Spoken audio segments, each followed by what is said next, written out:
When Hannah parked her old sedan outside Uncle James' house, an odd feeling swept over her. The house, located on the outskirts of Riverstone, looked both cozy and eerie. Painted in a faded white, it stood amidst the trees, their bare branches casting long shadows over its facade.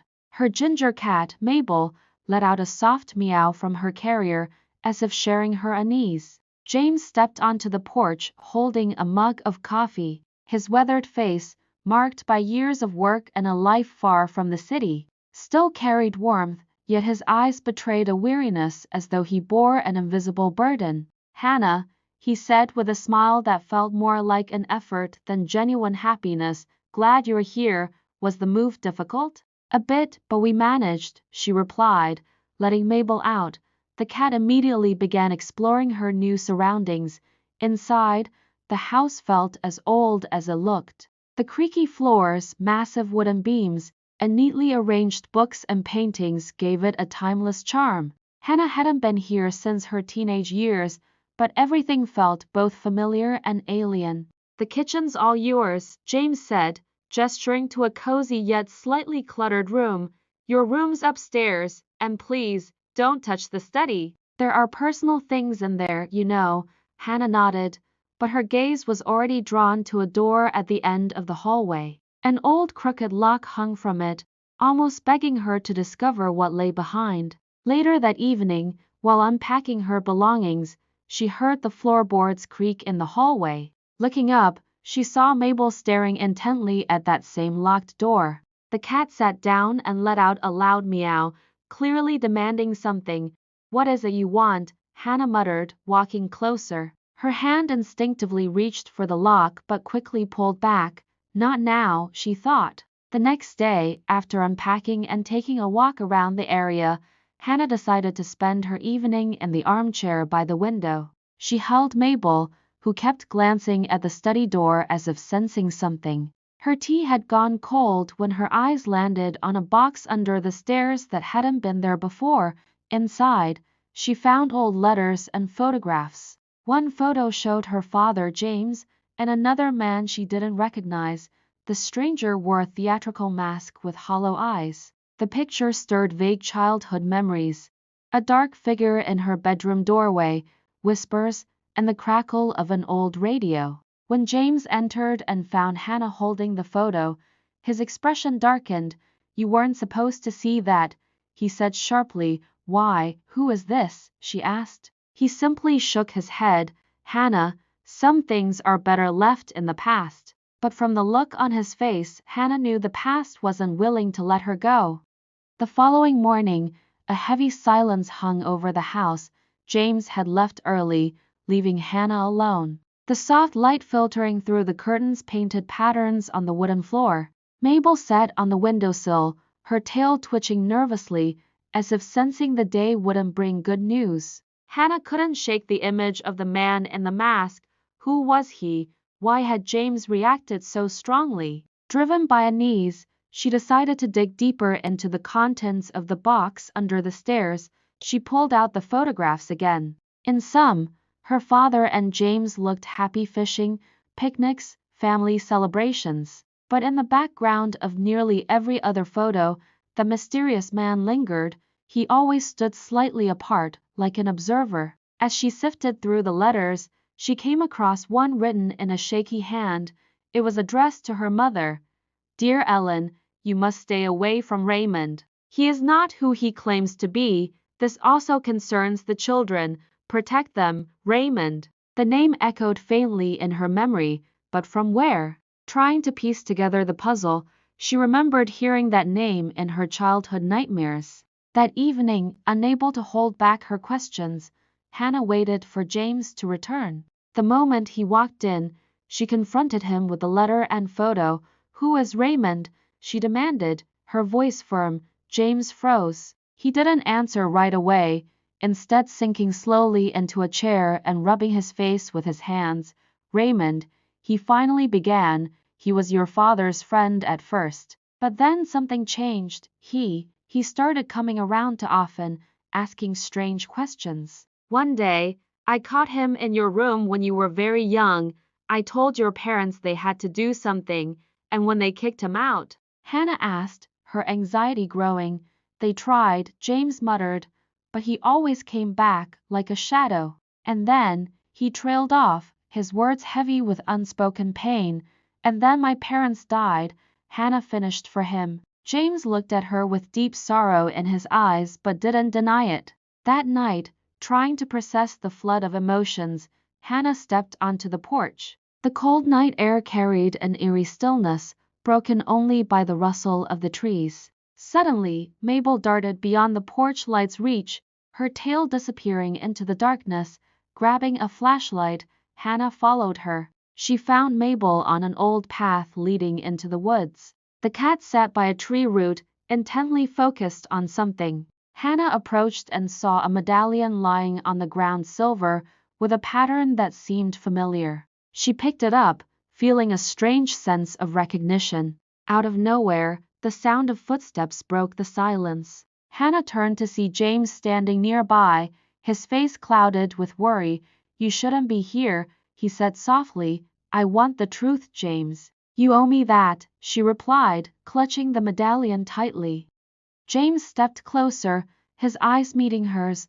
For a moment, the tension in the air shifted to something almost tender. Hesitating, he touched her hand, his gaze falling on the medallion. "This is all that's left of those times," he whispered. "And you're getting too close to the things I've tried to protect you from." Hannah could hear the change in his voice, a mix of fear and resignation. Taking a step closer, she felt the weight of the unsaid between them. The past wasn't done with either of them, and it was about to reveal its final, chilling secret. The sky over Riverstone was overcast, the air heavy with the scent of rain. Hannah sat in the kitchen, turning the medallion she'd found the previous night in her hands. It was heavier than she expected, and the cold metal seemed to seep into her skin. The initials "Ard" were engraved on its surface, and each touch brought her thoughts back to the name Raymond. Mabel leapt onto the table and sat directly in front of her, staring at the medallion with unblinking eyes. Her gaze felt almost like a warning. Hannah sighed, stroking the cat. "What am I supposed to do, Mabel?" she whispered, not expecting an answer. At that moment, the door slammed, and James walked in. His boots were muddy, and his face showed signs of exhaustion. "You need to stop digging into this, Hannah," he said sharply, removing his coat. "The more you search, the closer you get to danger." "Danger?" Hannah raised an eyebrow. "I'm already neck deep in it. You might as well tell me what's threatening me." James bit his lip, torn between protecting her and his fear of revealing the truth. "Fine," he said at last, "but we'll talk in the woods. It's easier to explain there." The forest was shrouded in a dense mist, the tree branches looking like skeletal arms reaching toward the sky. Hannah followed James, clutching a flashlight tightly. Mabel trailed behind them, moving smoothly like a shadow. "This place is tied to Raymond," James began, stopping by an old tree marked with strange carvings on its bark. "He wasn't just a friend of your parents. He was part of something bigger." Hannah frowned. "Something bigger?" James turned to her, his face grim. "We called it the Circle. It was like a club of sorts, but Raymond, he always wanted more. He liked to keep people afraid. I warned your father not to trust him, but no one listened." A chill ran down Hannah's spine. "What happened?" she asked, her voice barely above a whisper. James shook his head. "One day, he went too far. He became obsessed with you, Hannah. You were just a child, but he saw something special in you. Your father tried to keep him away, but a month later, your parents died in the fire." Hannah froze, her thoughts racing. Her childhood suddenly took on a darker, more sinister tone. The silence of the forest felt deafening. When they reached an old cabin deep in the woods, Hannah stopped in her tracks.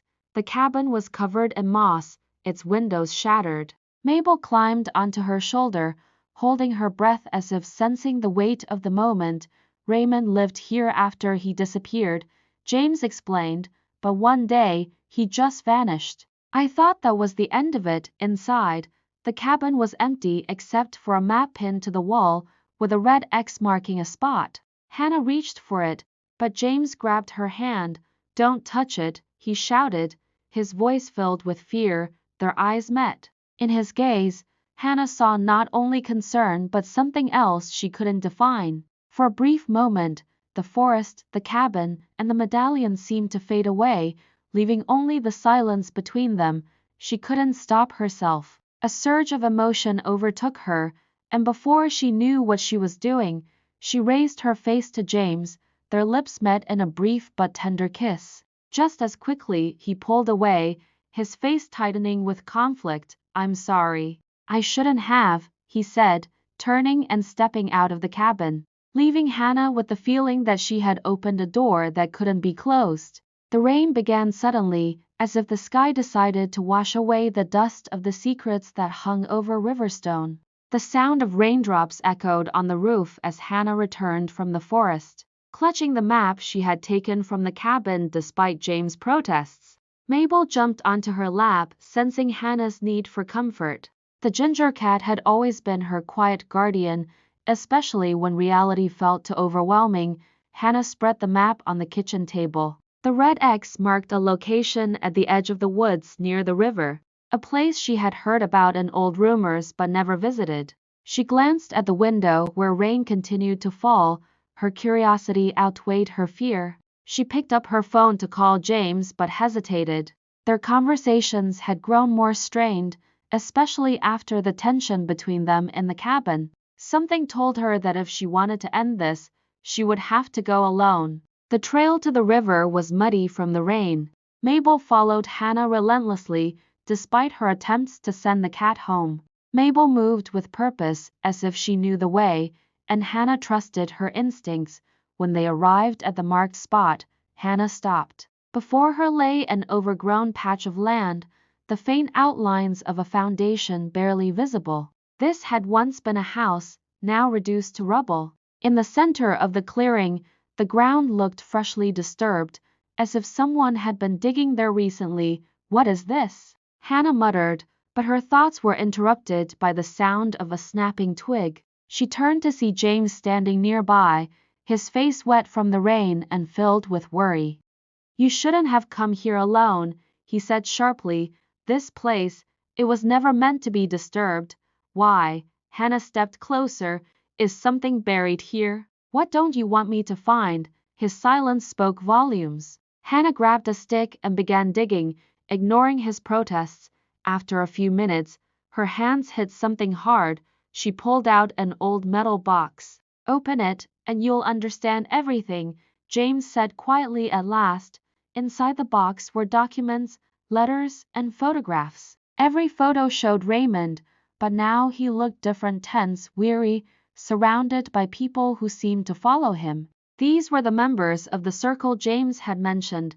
Among the documents was a journal detailing Raymond's plans. Raymond believed Hannah had a rare gift he wanted to exploit. He saw her as the key to his dark ambitions. Her parents had tried to protect her, but their defiance had ended in tragedy. "We destroyed him," James said, "but I was never sure he was truly gone. His ideas, his influence, they lived on in others." Hannah realized her fears weren't just shadows of her past, they were still a threat, but now, knowing the truth, she felt stronger.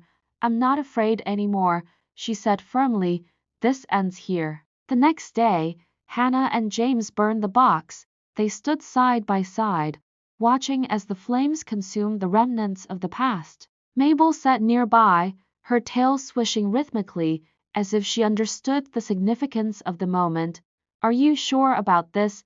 James asked. Hannah nodded. "All he ever wanted was to keep us afraid, but now I'm free." She turned her gaze to the forest where it had all begun. The rain had stopped, and sunlight filtered through the trees. For the first time in a long while, she felt the darkness that had loomed over her life begin to lift.